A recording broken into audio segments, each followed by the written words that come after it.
Stéphane Dadé, bonjour. Bonjour. Vous êtes de la société Ariès et vous êtes coordinateur du projet Scola. Oui, tout à fait. Alors, Scola, c'est un projet ambitieux qui déjà est en préfiguration depuis 2 ans. Oui. Est-ce que vous pouvez nous expliquer un peu les aboutissants de ce projet? Alors, le projet Scola, c'est un projet qui est porté par un consortium de 7 partenaires, avec des partenaires privés et publics. Donc, la société Ariès est le chef de file du projet.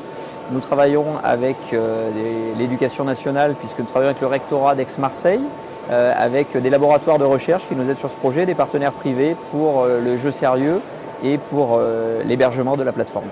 Alors, en fait, cette plateforme, elle a quand même une orientation très ludique. Tout à fait, elle a une orientation très ludique, puisque l'objectif de la plateforme, en fait, c'est de faire un apprentissage par le biais du jeu sérieux. Donc la plateforme est assez globale, c'est-à-dire qu'elle va pouvoir accueillir différents jeux sérieux. Elle a également d'autres modules. On a un module qui est un système d'information qui va nous permettre d'indexer un certain nombre de ressources numériques de façon à ce que nos élèves puissent faire des recherches par le biais de mots-clés sur des contenus pédagogiques. On a une chatroom qui est, elle, une possibilité pour l'élève d'échanger avec d'autres élèves ou son professeur. Par exemple, lorsqu'il est dans une énigme sur le jeu et qu'il a besoin d'avoir des éléments de réponse, il peut échanger avec ou l'élève ou avec d'autres élèves ou avec son professeur. Et tout ça ensuite, nous allons retracer tout le parcours de l'élève aussi bien sur la plateforme mais également dans le jeu, dans un module d'évaluation. Donc là, l'objectif, ce n'est pas d'évaluer uniquement des connaissances, mais plutôt des compétences. Donc les compétences qu'on a faites ressortir dans le cadre du premier jeu sérieux sur les mathématiques et leur histoire s'appuient sur le socle commun des compétences. Ça va nous permettre d'éditer un rapport de compétences qui va pouvoir servir aussi bien à l'élève qu'au professeur pour pouvoir faire un point, de savoir où il en est, si des compétences semblent être acquises, si des compétences sont en cours d'acquisition, s'il y a encore des points à retravailler. Et l'objectif de ce module d'évaluation, c'est de faire également ressortir éventuellement les points de compétences qui n'ont pas encore été acquises et qu'il va falloir travailler avec des solutions éventuellement par le biais de nos ressources numériques qui sont dans le système d'information. Alors, je voudrais revenir sur le module d'évaluation. Est-ce que Oui. c'est une évaluation, comme on voit souvent, malheureusement, il y a une séance de jeu et ensuite il y a des quiz, ou est-ce que c'est une évaluation qui est faite en fonction des interactions qui sont créées avec Voilà, alors justement, c'est pas du tout la première solution, c'est surtout ce qu'on ne souhaitait pas faire.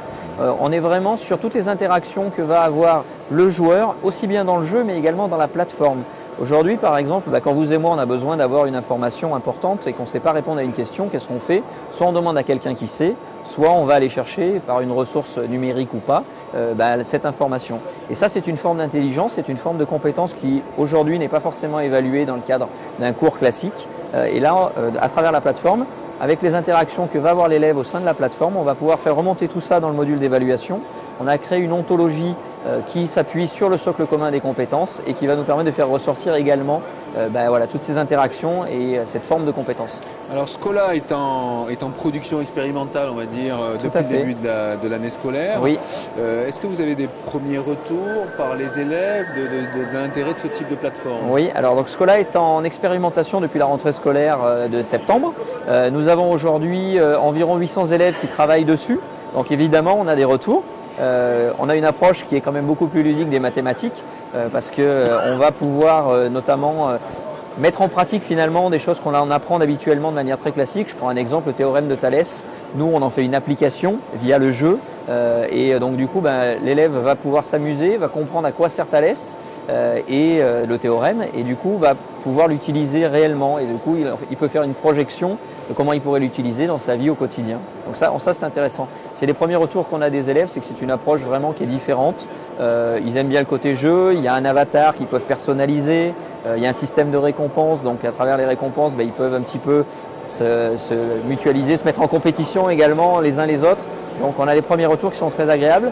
D'un point de vue professeur, parce que c'est aussi les professeurs, on s'est vraiment attaché à ce que les épreuves soient suffisamment courtes, comme sont faites par des équipes pédagogiques, donc également des professeurs de maths, d'histoire géo et des profs d'histoire.